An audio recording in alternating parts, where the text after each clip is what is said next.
भारत स्वच्छ ठाणे, स्वच्छ भारत, सुंदर भारत, एक कदम स्वच्छता की ओर, एक कदम स्वच्छता की ओर, स्वच्छ ठाणे, सुंदर ठाणे, गांधी का भारत, गांधी जी का एक ही सपना, स्वच्छ सुंदर देश अपना, गांधी जी का एक ही सपना, स्वच्छ सुंदर देश अपना, स्वच्छ ठाणे, सुंदर ठाणे, स्वच्छ ठाणे, सुंदर ठाणे, एक कदम स्वच्छता की ओर, एक कदम स्वच्छता की ओर, स्वच्छ भारत, सुंदर भारत, स्वच्छ भारत, सुंदर भारत, गांधी जी का एक ही सपना, स्वच्छ सुंदर देश अपना, स्वच्छ सुंदर देश अपना.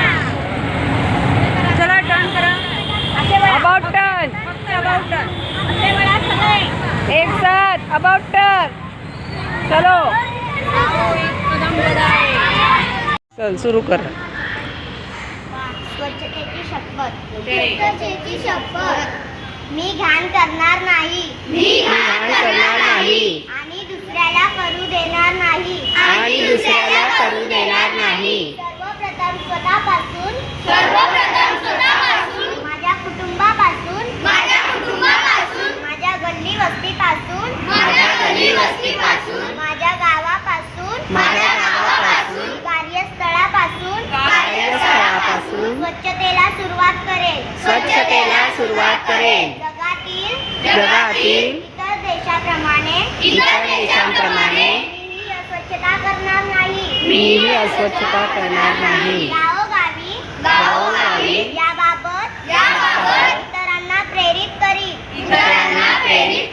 इतर 100 व्यक्तींनाही चांगला नागरिक होणार. म्हणून आधीच त्याचं चांगलं लसीकरण केलं गेलं पाहिजे. व्यवस्थित त्याला जर आरोग्याच्या ह्या सगळ्या सोयी उपलब्ध झाल्या तर पुढे जाऊन तो छान नागरिक, सुदृढ नागरिक तयार होतो. हात पाय जर चांगले असेल तर माणूस कुठल्याही कोणत्याही प्रसंगाला सामोरे जाऊ शकतो.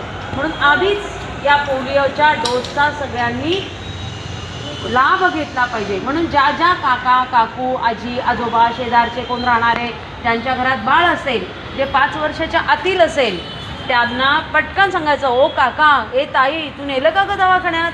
आज जायचंय त्याला घेऊन जा. त्यांच्या मागे लागा आणि त्यांना दवाखान्यात जायला सांगा. कोणत्याही दवाखान्यात नेलं, रेल्वे स्टेशनला नेलं, बस स्टॉपला नेलं, सार्वजनिक ठिकाणी सुद्धा याची सोय केलेली असते शासनाने. कळलं? मग तुम्ही घरी गेल्यानंतर आजूबाजूला असे बाळ ज्यांच्या घरी आहे त्यांना जाऊन सांगाल का? प्रत्येकाने 2-2 घरात तरी असे फिरा, आपल्या गल्लीत, आपल्या बिल्डिंगमध्ये, की ज्यांच्याकडे छोटं बाळ आहे, हां, त्यांना सांगा पल्स पोलिओचे डोस.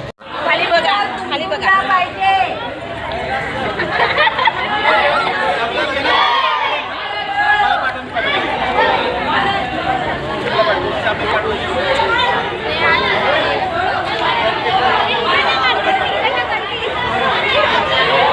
अरे बोला बोला रे. आधुनिक शिक्षण बालकाचे लक्षण. अरे बोला.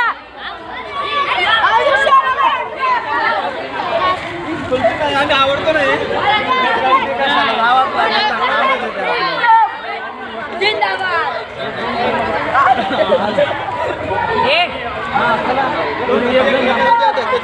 थांबणार आहे का? सर राहू दे त्याला. बरोबर आपल्या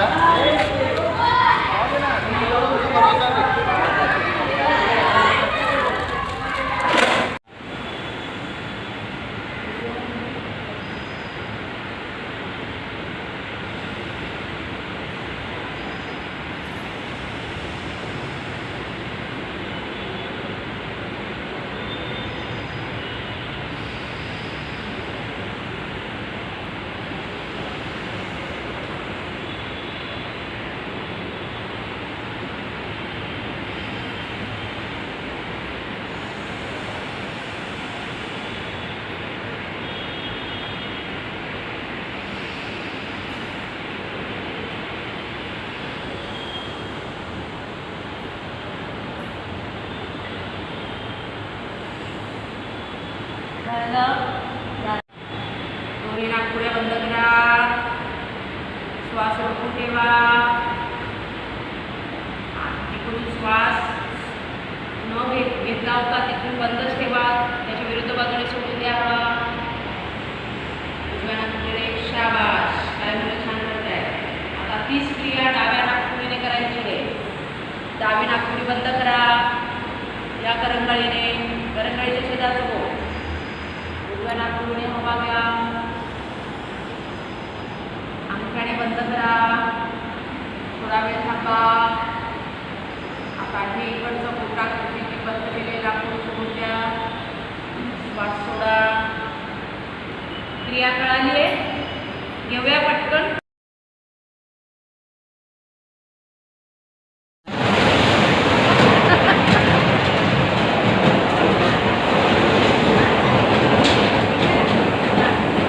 नको असेल तर ॲक्सिलेटर सोडून द्या.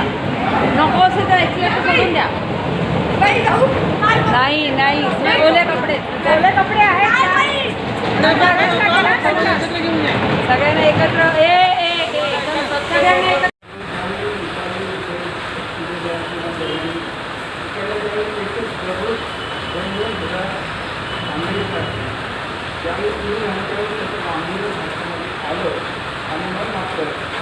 आपल्याकडे लॉकडाऊनच्या कालावधीतून त्याला आपल्या शाळा सगळ्या माणसं बंद केल्या आणि तिथून पुढे आपण शाळा त्यामध्ये लागतो.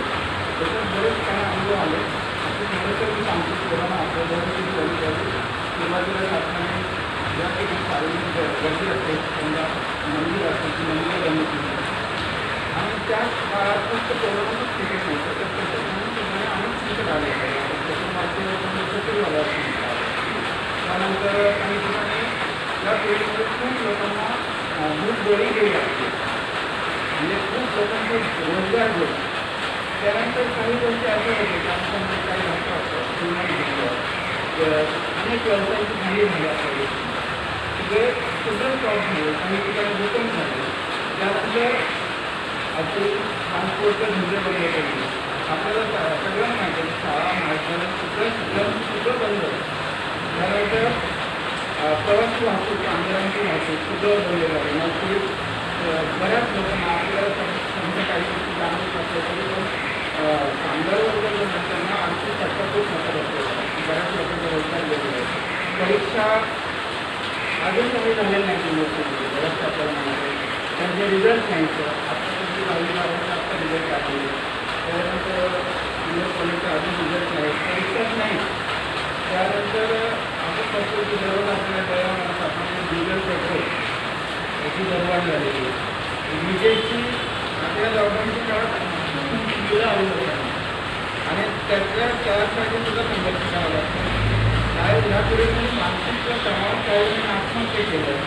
त्यानंतर आपल्या शेजारी देश आपल्याला संकट दिसतात, चीन आणि पाकिस्तान त्यांच्याकडे दूर आपल्याला चालू दिसतात. मेडिकल हे आरोग्य खातं सध्या बघतो आपण की मेडिकल खूप मोठे सर्वसामान्य लोकांची मोठी फसवणूक करतात, आर्थिक पिळवणूक करतात, जास्त वाटतं मला. त्यानंतर शेतकऱ्यांच्या बाबतीत जर म्हटलं तर ज्यावेळी आपल्याला जून महिन्यामध्ये खरीप केली, त्यावेळी पेरणी केली लोकांनी, अक्षरशः ती बियाणंसुद्धा त्यांनी सुद्धा काळजी नाही. ते सुद्धा न उगवलेले असे बरेचसे उदाहरण आपल्या जिल्ह्यामध्ये होतं. म्हणजे असं बरंच काही सांगता येईल ह्या लॉकडाऊनच्या काळामध्ये आणि या 5-6 महिन्यामध्ये आपल्याला हे सगळं बघावं लागतं. पण ह्यातून आपण नवीन बऱ्याचशा काही गोष्टी शिकलो पाहिजे. एक गोष्ट शिकलो आपण की या लॉकडाऊन झाल्यापासून सगळ्यांनी किती संयम हा सगळ्यात महत्त्वाची गोष्ट आपण शिकलेलं आहे. त्यानंतर बऱ्याच लोकांना अन्नाची किंमत नसते. तर बऱ्याचशा लोकांच्या म्हणण्यातून आलं की अन्नाची किंमत करायला लागते आणि उरलेलं अन्न दुसऱ्यांना दिलं किंवा आपल्या काही बऱ्याच गोष्टी शिकत नाही किंवा आहे त्याच भागवणं, थोडक्यात भागवणं. त्यानंतर दुसरी गोष्ट स्वच्छतेची गरज आपल्याला जी आहे ती आपण सगळ्यात शिकलो आहे. आणि दुसरी गोष्ट आपल्या मानवी संघटनांनी सुद्धा सांगितली की आपण आपला आत्मनिर्भर व्हायला पाहिजे. अशा काही गोष्टी केल्या पाहिजे आणि इतर देशावर अवलंबून राहण्यापेक्षा आत्मनिर्भरतेची आपल्याला काही गोष्टी शिकता आल्या. त्यानंतर बरेच साधी राहणी उच्च विचार अशा पद्धतीचं जीवन आपल्याला जीवनशैली आपल्याला साधी जीवनशैली म्हणजे आपण साधंही राहू शकतो.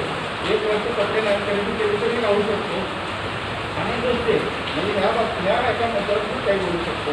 त्यानंतर आपण आपल्या आयुष्याची किंमत आपण समजलं.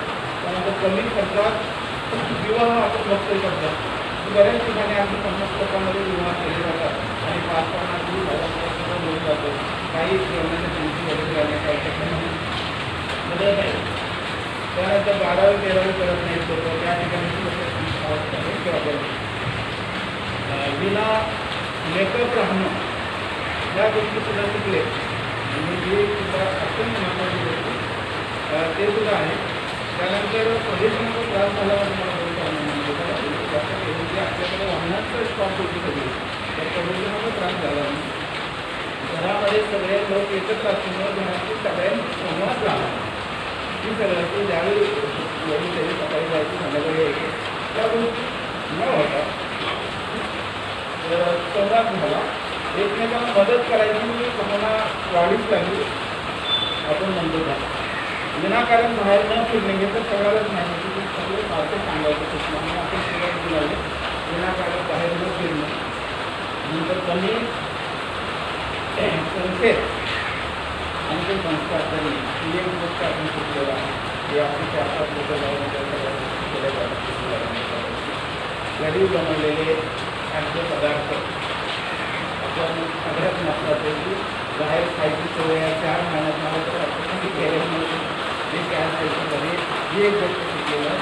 त्यानंतर सोशल मीडियावर बरेचसे विनोद आपल्याला बघायला मिळतात. सणासंदर्भात होणारे जीवन आपल्याला पाहायला मिळतं. कमी खर्चात कमी पैशात आनंदाने जीवन जगता येतं आणि निसर्ग आणि पर्यावरणाचं रक्षण करणं अशा खूप काही गोष्टी माणसाला शिकता आल्या आणि सगळ्यात महत्त्वाच्या प्रत्येक माणसाला आपला देव आपल्या बघा देव बंद आहे, देव बंद आहे, पण आता सगळ्या माणसात देव आहे, माणसाच्या हृदयात देव आहे, जे कामं करतात जे लोक त्यांच्यामध्ये देव आहे, जो लोकांची जीव आहे तो त्याच्यामध्ये आहे. अशा बऱ्याचशा काही गोष्टी आपण शिकलेल्या आहोत. तर ह्याच्यावर सुद्धा आपण संघर्ष करून पुढे जाऊया आणि लवकरच आपली पहिली घडी जसं असं मला वाटतं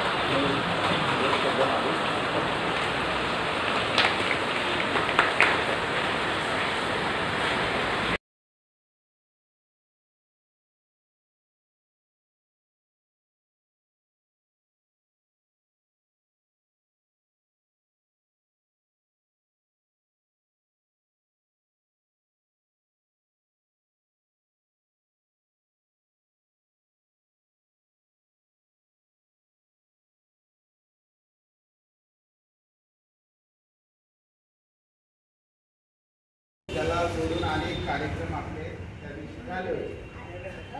आज परत त्यांनी सांगितलं की हा कार्यक्रम 15 ऑगस्टला संपूर्ण देशामध्ये बरोबर 11 वाजता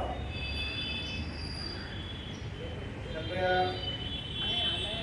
पूर्ण राज्यात त्या स्वराज्य महोत्सवाचं आयोजन करण्यात आलेलं आहे.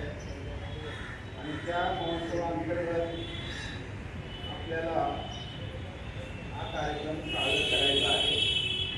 त्याचं नाव सगळ्यांना माहीत आहे, समूह राष्ट्रगीत गायन. हा उपक्रम आज सकाळी म्हणजे आता बरोबर 11 वाजता राबवण्यात येत आहे. एकाच वेळी सर्वत्र समूह राष्ट्रगीत गायन होईल याबाबत दक्षता घेण्यात आलेली आहे. तसंच हे कुठे कुठे होणार आहे ते थोडक्यात सांगतो. 2 मिनिट आहेत.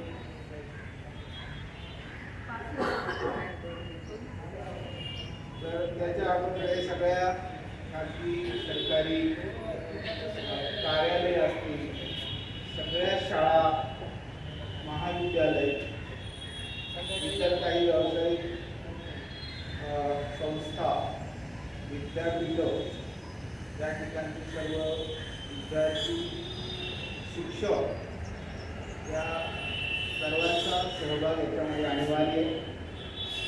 आणि ज्यावेळी राष्ट्रगीताला सुरुवात होईल त्यावेळी म्हणजे बरोबर 11 वाजता सुरुवात होईल आणि 1 मिनिटाने हे संपेल. म्हणजे 11 वाजून 1 मिनिटाने हे संपेल आणि त्या 1 मिनिटामध्ये राष्ट्रगीत गायन करणं सर्व विद्यार्थ्यांसाठी अपेक्षित आहे.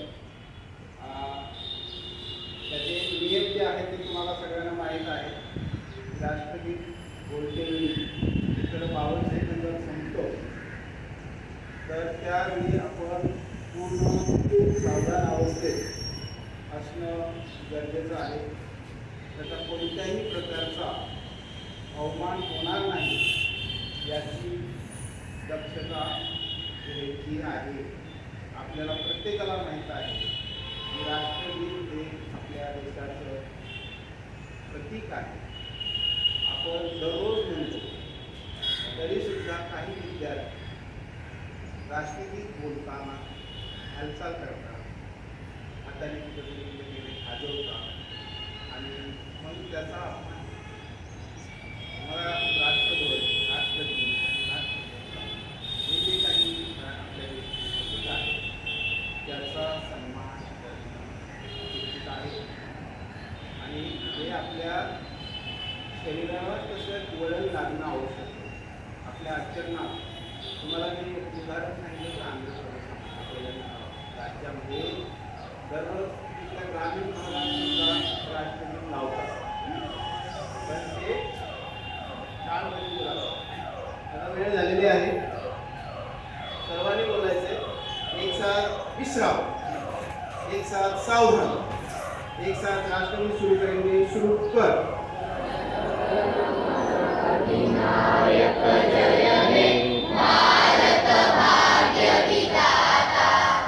पंजाब सिंध गुजरात मराठा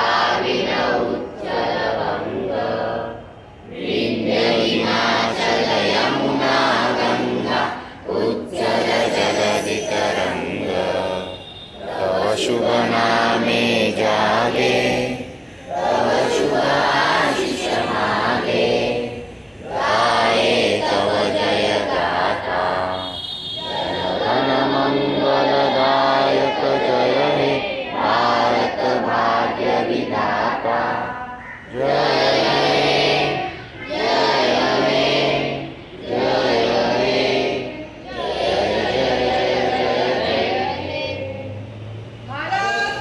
माता की भारत माता की भारत माता की वंदे